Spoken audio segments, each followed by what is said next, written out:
Здравейте, аз съм Вероника.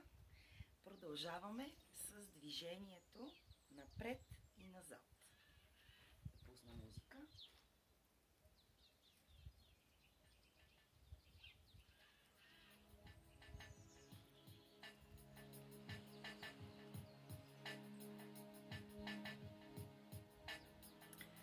Краката са на ширината на таза. Ще започнем да изнасяме тежестта напред и назад. Когато сме напред, изнасяме тежестта на пръстите на краката. На пръстите на краката стягам дупето.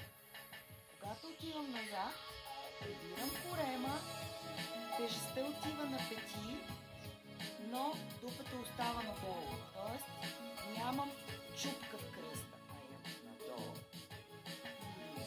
Напред тежестта е на пръстите, стягам дупето. Назад тежестта идва на пети, прибирам корема, отпускам торса. Коленете ми не са сгънати. Так, так, като люлка. Хоп, хоп, хоп.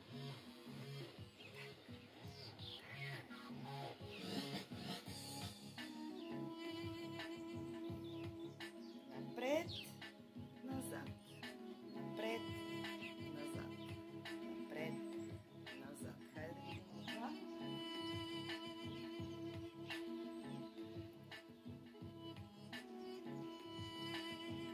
Добре, достатъчно. Сега свързваме движението на страни с движението напред и назад. И става. Цялата ми тежест е на левия крак. Проверка. Цялата ми тежест е напред. Цялата тежест е на десния ми крак. Проверка. И цялата тежест назад. 1, 2, 3, 4.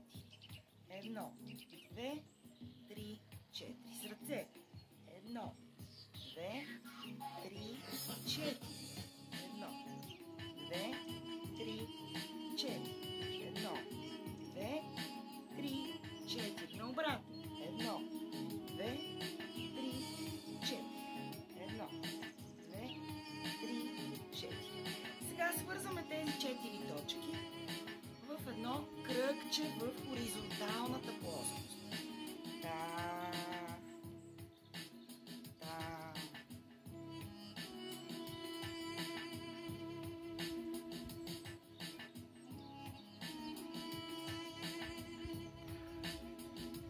Меко и нежно. Все едно мажем филийка на мед. Тоест мед на филийка или мазълце на филийка. Смяна на посоката. Арабски кръг.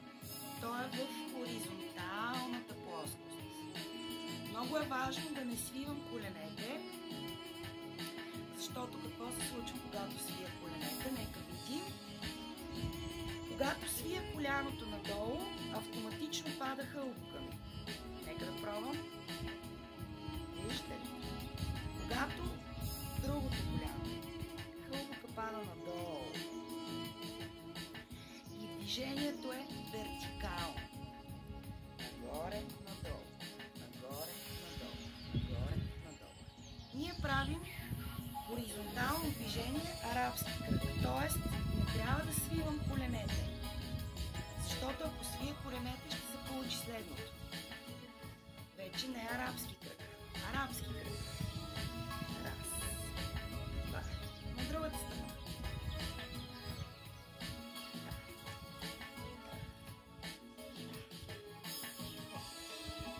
Хайде да пробваме половинка арабски кръг отпред и после половинка арабски кръг отзад. Тежестта е изцяло на левия крак. Отивам напред, правя една дъга и тежестта идва изцяло в десния крак. Хайде отново. Хоп. Хоп. Освен, че тежестта минава от крак на крак, тя минава на пръстите на краката, когато сме отпред и стига. Завършвам го това полукръгче, т.е. тежестта ми стига до петата на левия крак.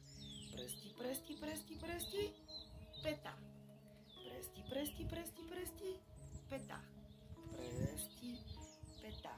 Хоп.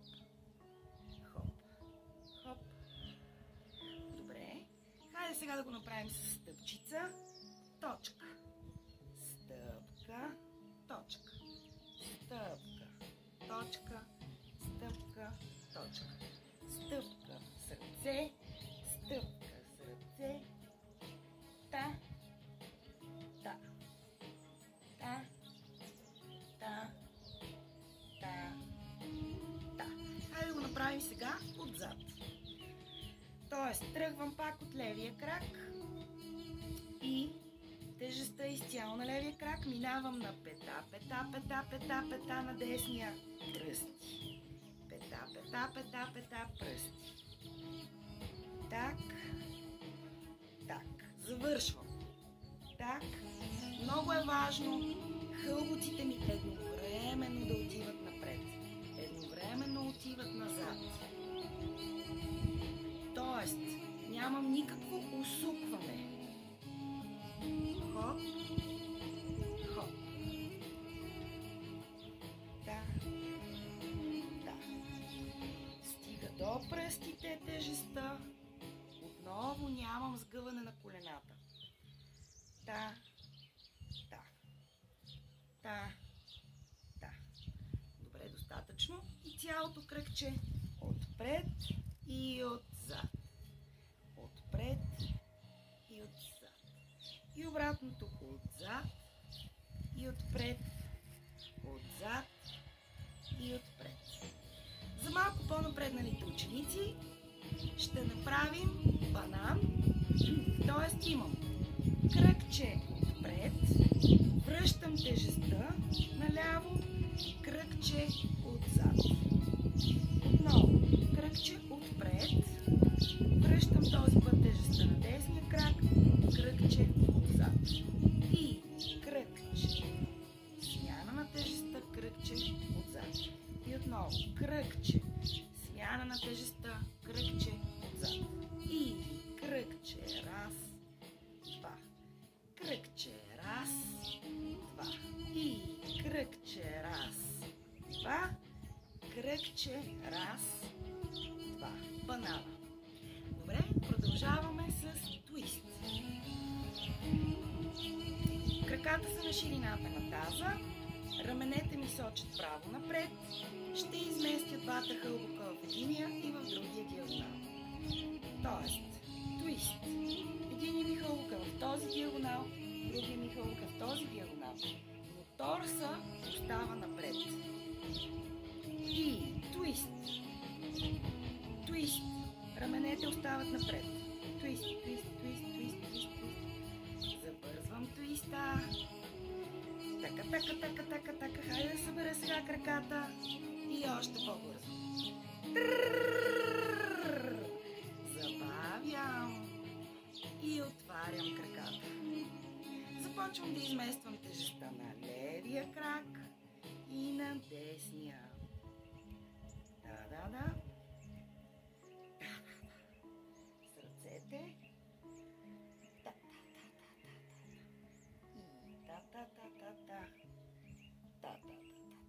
Добре. На място. Сега съм на десния крак. Свободна е тежестта от левия. Тоест, мога да направя крачка. Смяна на тежестта на левия крак. Мога да направя крачка напред. И така, назад.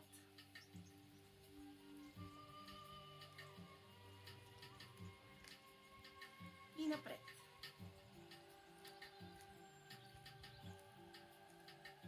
Добре. Сега настрани. Надясно. И наляво. Твист. Разхождам се навсякъде. Наслаждавам се на хубавото време.